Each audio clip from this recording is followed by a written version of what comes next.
Rodrigo Duterte, the 16th President of the Philippines, is a figure who commands both strong support and significant controversy, not just in his home country, but on the global stage. Rising to prominence after years as the long-serving mayor of Davao City, Duterte's presidency, which began in 2016, ushered in an era defined by bold rhetoric, populist policies, and a relentless focus on law and order. Born in 1945 in Masin, Leyte, Duterte hailed from a political family. His father served as a provincial governor, and his mother was an activist. After earning a law degree and briefly working as a prosecutor, Duterte entered politics, becoming vice mayor and then mayor of Davao City. It was there that he earned the nickname The Punisher, claiming to have transformed a city once infamous for crime and violence into one of the safest urban centers in the Philippines, albeit through aggressive and controversial means. The story of Duterte's rise to national leadership is as dramatic as his time in office. Campaigning as a political outsider who eschewed traditional politics, Duterte promised radical change. He capitalized on widespread frustration with crime, corruption, and the perceived inefficiencies of the political establishment. His style was brash and unfiltered, marked by colorful language that endeared him to many ordinary citizens, but drew criticism from political opponents and human rights advocates. One of the defining features of Duterte's presidency was his campaign against illegal drugs. Declaring a war on drugs, he authorized law enforcement agencies to take a hardline approach, vowing to eradicate crime and the drug trade. The campaign, by official government figures, resulted in thousands of deaths during police operations, with allegations of extrajudicial killings and rampant human rights abuses. While Duterte and his supporters maintained that the crackdown restored order and saved lives, international organizations and human rights groups have condemned the campaign, calling for investigations into possible crimes against humanity. Duterte's foreign policy also marked a break from his predecessors. Historically, the Philippines has been a close ally of the United States, but Duterte moved to diversify the country's international ties. He frequently voiced criticism of American foreign policy, at times using strong language to assert his government's independence.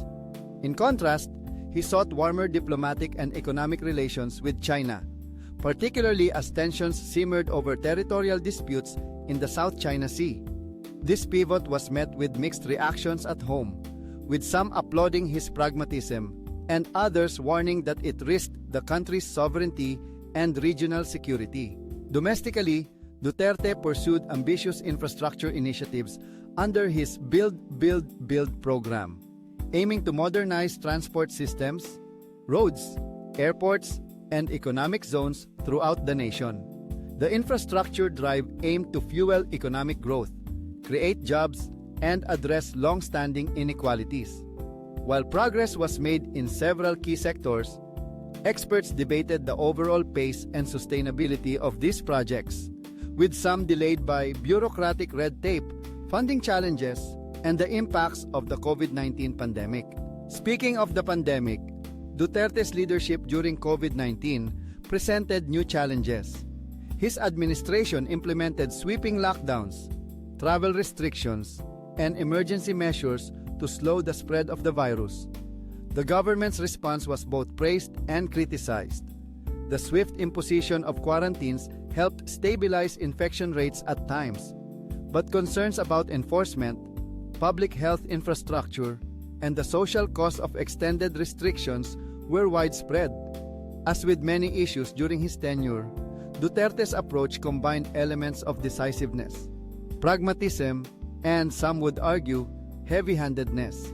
Education reform, poverty alleviation, and health system improvements were also on the agenda during Duterte's presidency, though they received less attention than his law and order initiatives. The administration expanded access to free tertiary education in state universities and colleges, and established the Universal Healthcare Act, which aimed to make healthcare more accessible to all Filipinos.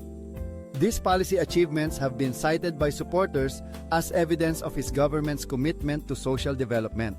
Yet, Duterte's direct and frequently confrontational style often overshadowed policy debates. His speeches were dotted with expletives and blunt observations, a reflection, and sometimes an amplification of his man of the people identity. This communication style resonated with many Filipinos frustrated by formal, polished politicians they perceived as out of touch. Still, it also exacerbated political polarization and drew sharp rebukes from critics who believed such rhetoric undermined the dignity of public office and democratic institutions. Throughout his term, Duterte's relationship with the media and other branches of government was often fraught. He was known to lash out at journalists and news outlets he viewed as unfair or hostile, sparking concerns about press freedom in the country. The high-profile shutdown of ABS-CBN, one of the Philippines' largest media corporations, after a congressional franchise renewal was denied, further fueled fears of declining media independence under his leadership. On the legislative front, Duterte enjoyed strong support in Congress, enabling swift passage of many key initiatives. He signed into law bills on tax reform, healthcare, education, and environmental protection. However, his push for constitutional amendments, including the potential for a federal system and the shift to a parliamentary government, met with limited success and substantial resistance from various quarters. Upon nearing the end of his term in 2022, Duterte's popularity remained noteworthy. Despite the controversies and international criticism, public approval ratings stayed relatively high, reflecting significant support among many Filipinos who felt his leadership addressed lingering issues of crime, inefficiency, and inequity. Duterte's legacy is complex and fiercely debated. To his supporters, he is a transformative leader who tackled problems that previous administrations shied away from and who, despite his flaws, delivered results where others could not.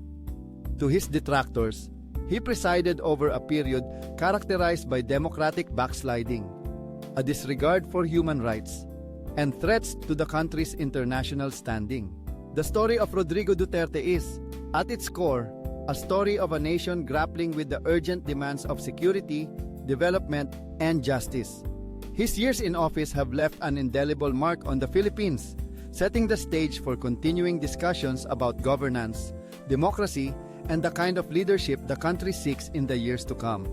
Despite the polarized opinions, Duterte's presidency stands as a chapter of bold initiatives, controversy, and enduring questions about the balance between authority and accountability in modern governance.